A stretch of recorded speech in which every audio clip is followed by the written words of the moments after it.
믿습니다. 아멘. 오늘은 빌립보서 1장 12절에서 18절까지 말씀해 가지고 괜찮아 복음 증거가 되고 있잖아 라는 제목으로 함께 은혜를 나누려고 합니다. 여러분들 잘 모르시겠지만 요즘 젊은 층에는 그 밈이라는 게 있습니다. 떠도는 여러 가지 노래와 춤 같은 것들이 있는데, 저희 집에서도 제가 뭐 하다가도 괜찮아 그러면 라오가 갑자기 춤을 추기 시작합니다. 딩딩딩딩딩 딩딩딩딩딩 이렇게 하는 그런 요즘 유행이 있습니다. 여러분들은 잘 모르시겠지만, 그래서 제가 사실 말씀 제목을 정하면서 괜찮아 복음 증거가 되고 있잖아 이렇게 딱 라임을 맞췄습니다. 기억하시면 훨씬 더 좋을 것 같아서 말씀을 드립니다. 과거에 사역하는 교회에 한 여성분이 간증을 하러 오셨습니다. 그분이 미국에서 생활하고 있는데 홀로 자녀들을 키우면서 그 미국에서 이민 생활을 정말 어렵게 하신 분이었어요. 근데 자녀들을 너무 잘 키운 겁니다. 아들은 국내 3대 그 연예 기획사 중에 하나에 그 오디션에 당당히 붙었지만 미국에서 더 많은 공부를 하겠노라고 해서 그것을 포기하고 그 미국에서 공부를 해서 그렇게 열심히 또 자기 역할을 하고 있고, 딸은 당시에 그 백악관의 보좌관으로 들어가게 되면서 이런 큰 영광을 자기가 얻게 됐다라고 하면서 간증을 하시는데, 마음 가운데 참 열심히 살았다 그리고 대단하다라는 생각도 있었고, 또 다른 한편으로는 조금 제 마음 가운데 어려움이 있었습니다. 뭐냐면 그분이 계속 간증을 하면서 하나님이 복 주셔서 내가 이렇게 됐고, 하나님이 복 주셔서 내 딸이 이렇게 됐고, 하나님이 복 주셔서 내 아들이 그렇게 됐고, 이 얘기를 끊임없이 하시는 겁니다. 그럼 제가 그 순간에 어떤 마음이 자꾸 드냐면, 나는 복을 못 받은 것인가? 왜 나는 이런 상황 가운데 있는 것일까? 왜 내 생활은 어려울까? 라는 이런 생각이 들어오면서 제 마음 가운데 큰 어려움들이 있었습니다. 소위 그 간증을 하시는 분들이 그런 모습을 보일 때가 있습니다. 하나님께서 내게 복을 주셔서 내 자녀들이 이렇게 잘 됐다. 하나님이 내게 복을 주셔서 우리 사업이 이렇게 번창하게 됐다. 하나님이 내게 복을 주셔서 우리의 모든 것들이 이렇게 형통하게 돼서 잘 살게 됐다라고 이렇게 고백하는 것들을 들을 때마다 제 마음 가운데는 조금 그 불편함과 또 한편으로는 또 아픔이 있습니다. 어떤 아픔이냐면, 대부분의 성도들 그리고 또 우리가 살아가는 세상 속에 살아가는 대부분의 사람들은 잘 되는 경험보다는 실패와 어려움을 겪는 경험이 훨씬 더 많기 때문에 그렇습니다. 그런데도 불구하고 언젠가부터 그 세상에서 말하는 성공, 그리고 그 성공을 가지고 척도를 삼아 그것이 하나님의 복이라고 이야기하는 일들이 너무 서슴찮게 교회 안에서 일어나는 것을 보게 됩니다. 그러면서 그것이 마치 진짜 우리가 추구해야 될 것이고, 그렇게만 돼야 될 것 같은 마음을 갖게 하는 것이 실제 나타나고 있는 문제들이기도 합니다. 여러분, 정말 그게 맞는 것일까요? 복권에 당첨된 사람에 대해서 예능에서 다루면서 나와서 그가 어떤 꿈을 꿨고 그 전날 무엇을 먹었고 어떻게 했는지를 쭉 다 듣고 나서 모든 사람들이 그 일을 하면 복권을 다 사서 당첨을 받을 수 있을까요? 또 소위 인생의 역전을 이루고 사업에 성공한 사람들의 다큐를 보면서 나도 그리하면 무조건 성공하겠거니 하고 하면 무조건 성공이 되던가요? 우리의 생각과 우리의 계획과는 우리의 삶이 너무나도 괴리가 큽니다. 어려움이 훨씬 더 많다라는 것입니다. 이것은 그냥 세상의 기준에서만 그런 것이 아니라 교회 안에서도 마찬가지라는 것입니다. 예수 그리스도를 믿고 구원받았고 분명 하나님의 자녀가 됐음에도 불구하고 나의 삶 가운데 예기치 못한 어려움과 고난을 만날 때가 있다라는 것입니다. 나는 하나님을 사랑하고 내가 하나님의 자녀가 되었음에도 불구하고 나에게 정말 예기치 않은 병이 찾아오기도 합니다. 사업에 어려움이 찾아오기도 합니다. 자녀의 문제가 일어나기도 합니다. 가족 간의 문제 아내들의 또 그런 문제들이 나타나서 분명 나는 열심히 교회를 다니고 하나님 믿고 있음에도 불구하고 어려움들을 겪을 때가 있다라는 것입니다. 세상적 기준에서 잘 되는 것들이 하나님의 복이라고 한다면 이런 어려움을 만나는 성도들은 무슨 말을 할 수가 없습니다. 왜냐하면 그 복이 나에게 임하지 못했기 때문에 그렇습니다. 고민해야 됩니다. 왜 나에겐 이런 일들이 일어나는가? 왜 나에겐 하나님의 복이 임하지 않는 것인가? 여러 가지로 고민해야 됩니다. 결론부터 말씀을 드리자면, 물론 하나님이 은사적으로 각 사람에게 각자 다르게 물질을 주시기도 합니다. 하지만 물질이 하나님의 복이라고 하면 그것은 잘못된 말입니다. 사랑하는 성도 여러분, 우리가 하나님께로부터 받은 가장 큰 복이 무엇입니까? 예수 그리스도입니다. 예수 그리스도로 말미암아 죄인된 우리가 구원을 받았고 하나님 자녀가 됐다라는 이 사실보다 더 큰 복이 없습니다. 여러분, 이 자리에 계신 저와 여러분 모두는 모두 복받은 사람들입니다. 인정하십니까? 세상적인 기준이 자꾸 교회에 들어오다 보니까 그 기준을 가지고 척도를 삼아서 신앙인의 삶도 평가를 합니다. 만약 그러한 기준으로 보자고 한다면 오늘 본문에 나오는 바울은요, 지금 사람들 앞에서 간증하면 안 됩니다. 자랑할 게 없어요. 감옥에 갇혀 있습니다. 제가 지난주에 쭉 풀어 말씀드렸잖아요. 그의 인생의 여정이 어땠는지를. 10년 동안 열심히 복음 증거했던 그가 받은 그 상장은 누명 쓰고 감옥 가는 상장이었습니다. 그리고 현재 로마에 압송돼서 시위대에게 이제 감시를 받으며 갇혀 있는 상태 가운데 있습니다. 바울은 간증이 아니라 골방에 들어가서 내가 뭐 잘못했지? 어떤 잘못이 있어서 이런 문제가 생긴 거지? 고민해 봐야 됩니다. 그런데 바울은 그렇게 하지 않습니다. 오늘 본문 말씀에서도 빌립보 교회 성도들을 향하여 자신의 기쁨을 나타내고 있습니다. 하나님을 향한 감사를 표출하고 있습니다. 그리스도 예수를 향한 그 은혜의 주심에 대한 그 기쁨과 행복을 다 드러내고 있다라는 것입니다. 그가 이렇게 기뻐할 수 있었던 이유, 그것은 바로 바울은 가장 큰 복, 예수 그리스도 복음을 그가 받았기 때문에 그렇습니다. 이렇게 고백할 수 있었던 바울의 모습이 있다고 한다면 이 시대를 살아가고 있는 저와 여러분 모두도 어떠한 상황과 형편 속에서도 그 그리스도 예수 복음을 통하여서 우리가 기뻐할 수 있지 않을까요? 복음을 가진 사람들은 기뻐할 수 있습니다. 복음이 가진 능력이 놀랍습니다. 오늘 본문 말씀에 보면 제가 세 가지를 말씀을 드리려고 하거든요. 복음이 가진 그 놀라운 능력. 첫 번째, 같이 읽겠습니다. 시작. 복음이 시위대와 그 밖에 있는 사람들에게 전파되었다. 복음이 전파됩니다. 근데 누구에게? 시위대와 그 밖에 있는 사람들에게 전파가 됩니다. 우리 말씀 한 구절 같이 읽겠습니다. 13절입니다. 시작. 그 밖에 모든 사람에게 나타났으니. 여러분, 그런데 우리가 여기서 좀 주목해서 보고자 하는 그 명칭은요, 시위대입니다. 이 시위대는요, 그냥 감옥에 갇힌 사람을 지키는 군인들이 아닙니다. 이 시위대라고 표현하고 있는 헬라어를 보면 프라이토리언이라고 하는 단어인데요, 이거는요 황실 직속 경비대를 말하는 겁니다. 그러니까 바울을 지키고 있는 병사들은요 단순히 그냥 일개 병졸이 아닙니다. 황제의 근위대입니다. 꽤 직급이 높았던 군인들이 지금 바울을 지키고 있는 겁니다. 그 시위대에게 지금 복음이 들어가고 또 그를 통해 그 주변의 사람들까지 복음을 듣게 됐다라고 바울이 말하고 있습니다. 사랑하는 성도 여러분, 만약에 바울이 자기 상황에 좋은 것들이 자랑이라고 한다면 감옥에 갇혀 있는 바울은 자랑할 게 없는 사람입니다.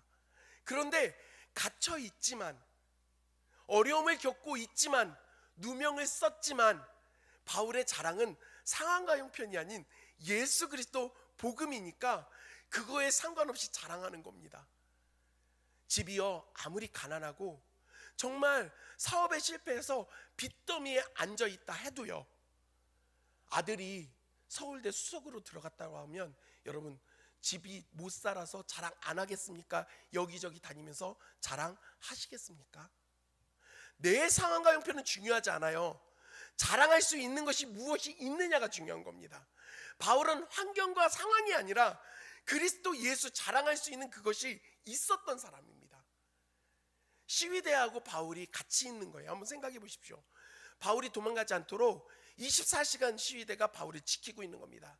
중년을 넘어 노년에 가고 있는 남성, 점점 말이 많아지는 시기입니다. 시위대들은 어떻습니까? 자신들이 받은 명령에 따라서 와서 지키고는 있지만 이 시간은 꽤 무료한 시간입니다. 그런데 바울은 계속 말하는 거예요. 쉬지 않고 말합니다. 그런데 바울이 어떻게 말을 했을까를 생각해 보는 겁니다. 툭 던지는 겁니다. 그런데 여러분, 제가 혹시 로마 시민권을 갖고 있는 건 아세요? 깜짝 놀라는 겁니다.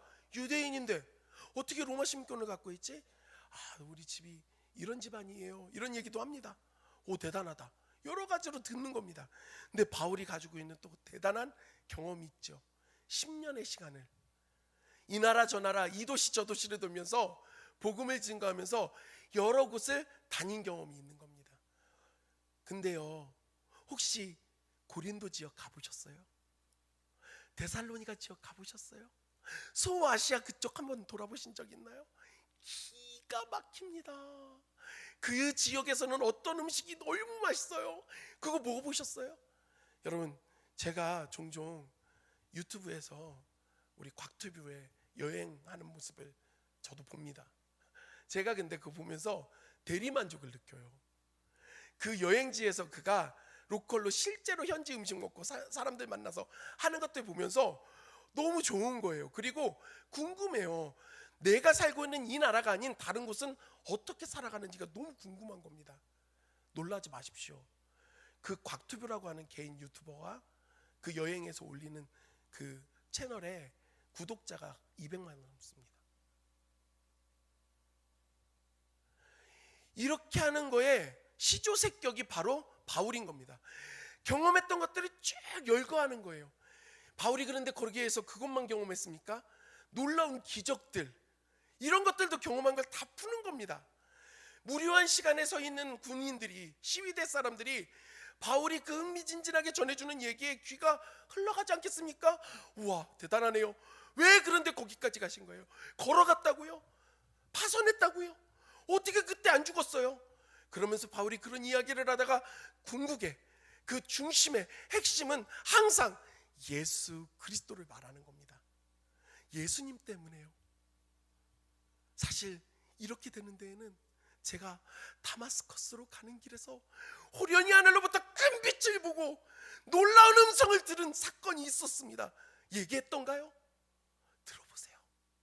그게 바로 예수님이었습니다. 이런 소망을 가지고 이야기를 하니 안 들을 수가 없는 겁니다. 그리고 이들은 궁금한 거예요. 갇혀있고 소망이 없는 절망 속에 있는 이 노년의 남성이, 늙어가고 있는 이 남성이 항상 기쁜 거예요. 항상 소망이 넘치는 겁니다. 그런데 왜 그런가 물었더니 예수님 때문이라는 겁니다. 그러니 관심 갖고 듣는 겁니다.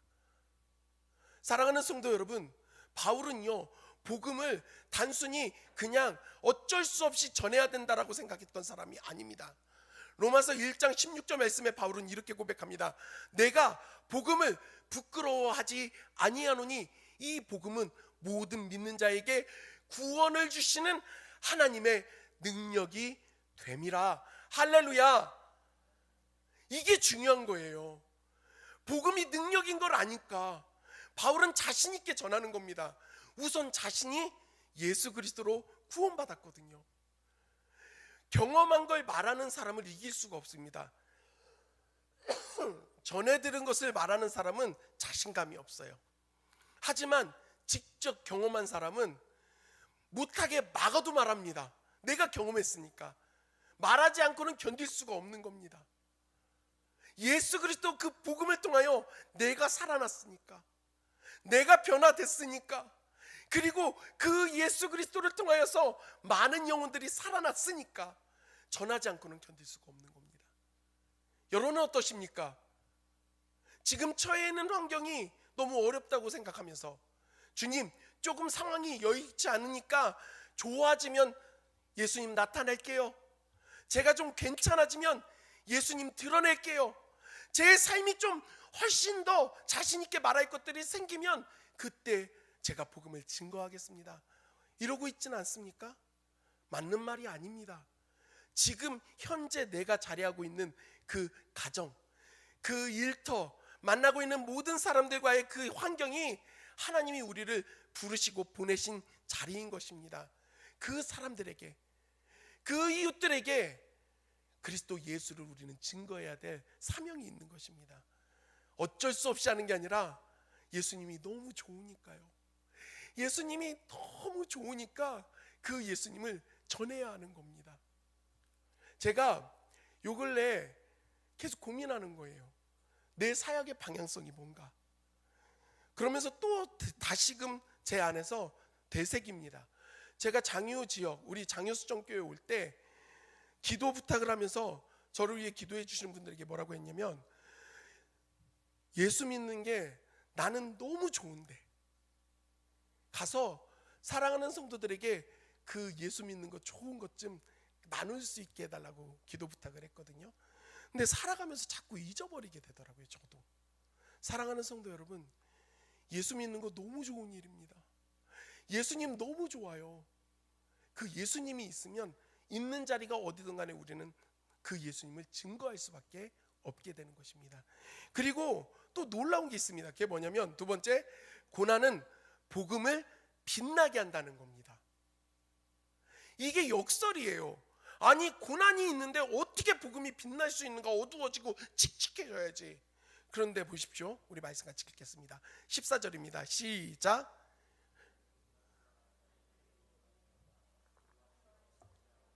겁없이 하나님의 말씀을 더욱 담대히 전하게 되었느니라.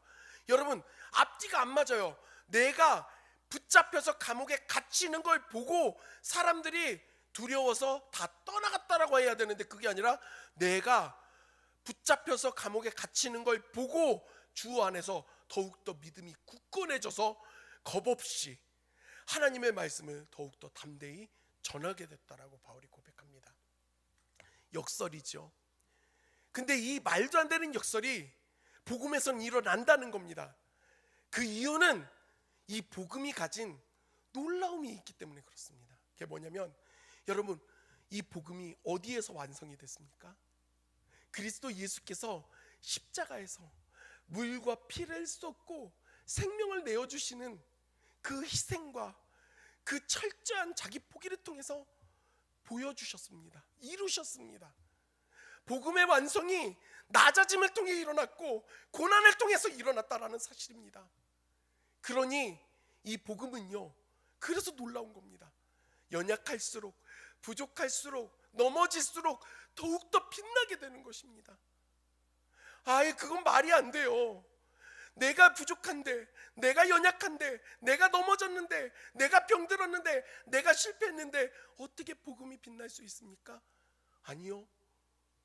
예수님께서 우리를 향한 그 사랑의 완성을 가장 처참했던 십자가에서 완성하셨기 때문에 그 복음은 우리의 그러한 연약함과 우리의 그러한 고난과 우리의 그러한 어려움 속에서 빛나게 된다라는 사실입니다. 미국의 명문대학을 나온 젊은이들이 구원을 받은 은혜가 너무 커서 선교사로 자원을 한 겁니다. 이들이 남아메리카 지역에서 복음을 증거하기 위해서 나아가서 그 복음을 증거하는데요, 쉽지가 않은 겁니다. 1950년대에 당시에는 아직도 원주민들이 숲속에 모여서 따로따로 살고 있는데, 에콰도르에 있는 한 그 부족, 이곳 가운데 아우카 부족이라고 하는 가운데 복음을 증거하고자 하는 그 마음이 청년들에게 있었습니다.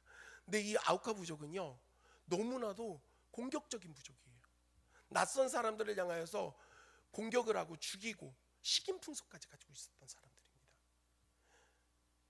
몇 번에 걸쳐서 이들과 접촉을 하고 선물을 던져주고, 사랑한다, 우리는 당신을 사랑합니다 라고 하는 표현들을 확성기를 통해서 들려주다가 마음을 먹고 5명이 그들을 접선하기 위해서 비행기를 대고 그 사람들을 만나게 됩니다.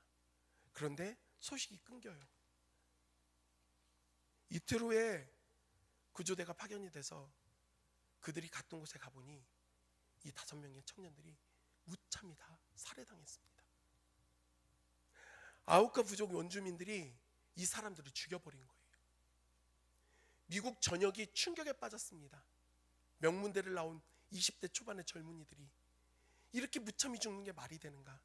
그러면서 이 얼마나 불필요한 낭비인가? 라고 이렇게 얘기한 겁니다. 헛된 죽음을 가졌다. 너무나 엉망이다. 이건 아니다. 낭비된 거다. 이렇게 말하는 거예요. 이 자리에서 죽임당했던 한 선교사, 짐 엘리아스 선교사님이 결혼을 했고 그 아내가 어린 아들을 키우고 있는데 기자들이 그 아내를 찾아가서 물어봅니다. 당신의 남편이 정말 낭비됐다라고 생각하지 않습니까?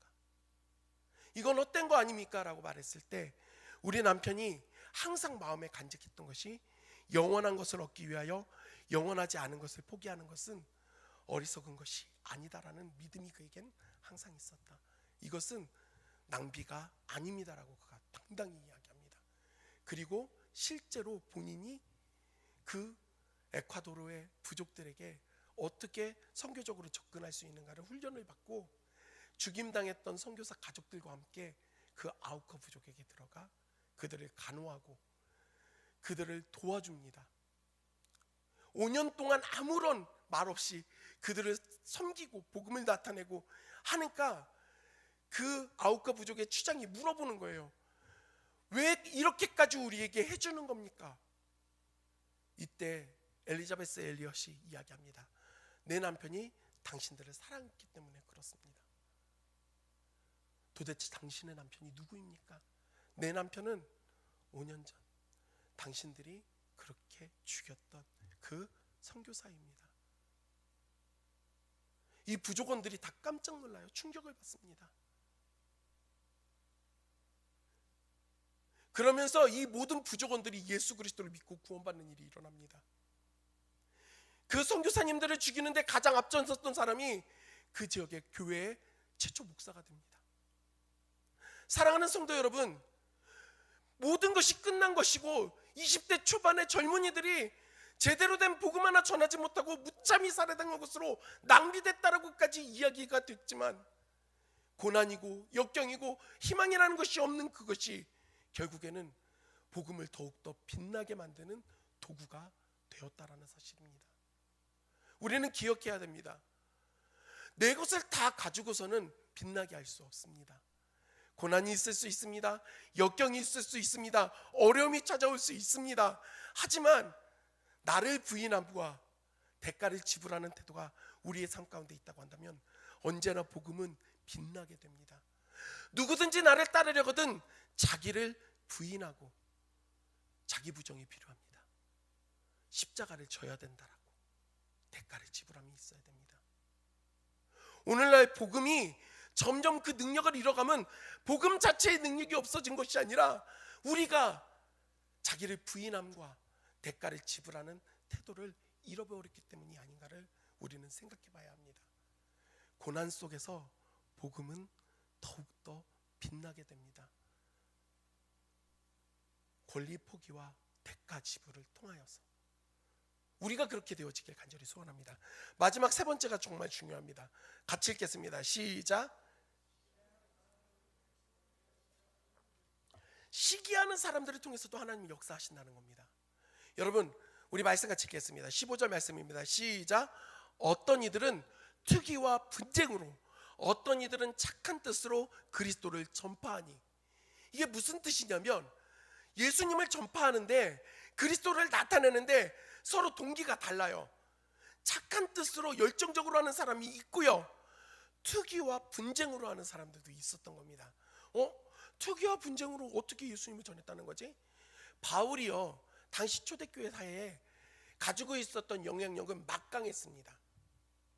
많은 이방 지역의 초대교회가 바울을 통해서 개척됐기 때문에 바울이 가지는 그 영향력이 컸습니다. 그런데 그 바울이 감옥에 들어간 거예요. 그러니까 그 힘을 갖고 싶었던 사람들, 유명해지고 싶었던 사람들에게는 지금이 절호의 찬스입니다. 그래서 이 사람들이 열심을 내서 복음을 증거하는 겁니다. 열심을 내서 교회에서 사람들을 가르치는 겁니다. 물론 그들의 목적은 분명합니다. 뭐냐면 바울이 아닌 자신의 이름이 드러나고 자기가 나타나기를 원하는 겁니다. 자신의 힘이 드러나기를 원하는 겁니다. 여러분, 그런데 여기에 시기와 다툼이라고 하는 이 말이 나오는데요, 시기는요 적당히 그냥 배 아팠다 이게 아니라 저 사람 안 됐으면 좋겠다, 안 되게 막아야지 할 정도의 마음인 겁니다. 다툼도요, 내가 더 높은 자리에 올라가기 위하여 심하게 겨루는 그러한 분쟁을 말하는 단어입니다. 그러니까 이 사람들은 바울에 대한 미움이 엄청나게 컸던 사람들입니다. 라이벌의식이 완전히 자기 안에 가득했던 사람들입니다. 그러니 이 사람들의 동기가 그렇게 좋지는 않았어요. 보십시오. 17절 말씀에 보면 그들은 나의 매임에 괴로움을 더하게 할 줄로 생각하며 순수하지 못하게 다툼으로 그리스도를 전파하느니라. 그들의 의도 자체가 순수하지 않다는 겁니다. 하지만 바울은 그들이 무엇을 하고 있는가? 순수하지는 않지만 결론적으로 예수 그리스도를 증거하고 있다라는 데 초점을 맞추고 있습니다. 만약 이들이 전하고 있는 것이 잘못된 것이라고 한다면, 복음에서 벗어났다고 한다면 바울은 이렇게 말하지 않았을 것입니다. 사랑하는 성도 여러분, 바울이요 갈라디아 교회의 성도들에게 편지 쓰는 모습을 보십시오.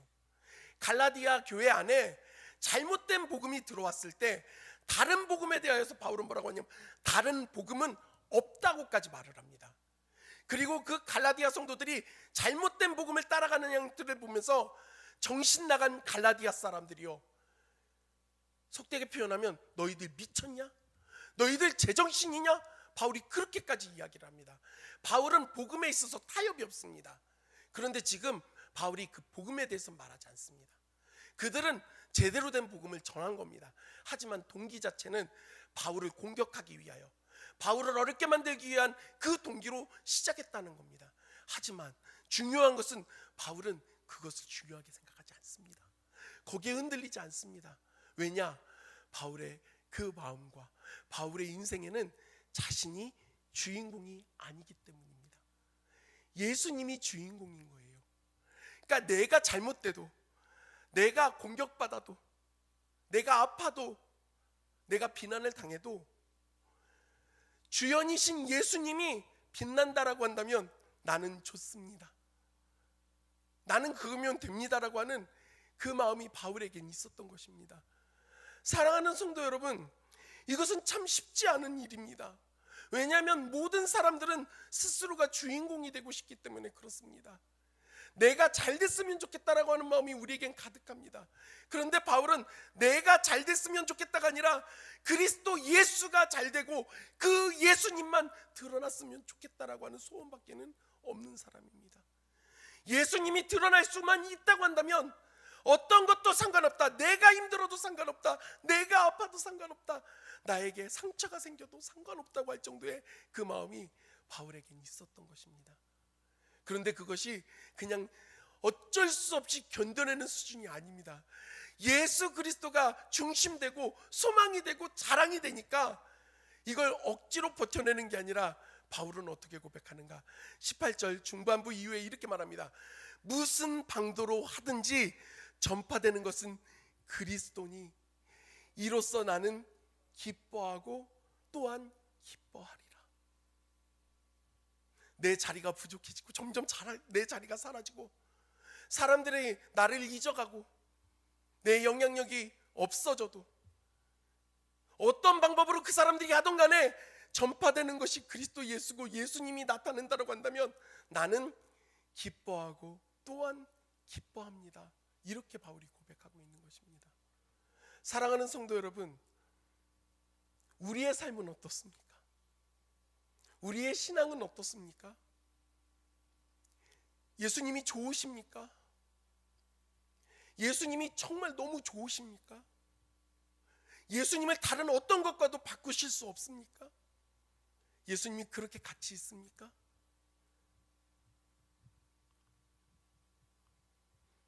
밸런스 게임 좀 해볼까요? 100억과 예수 믿는 거, 어떤 거 선택하시겠습니까?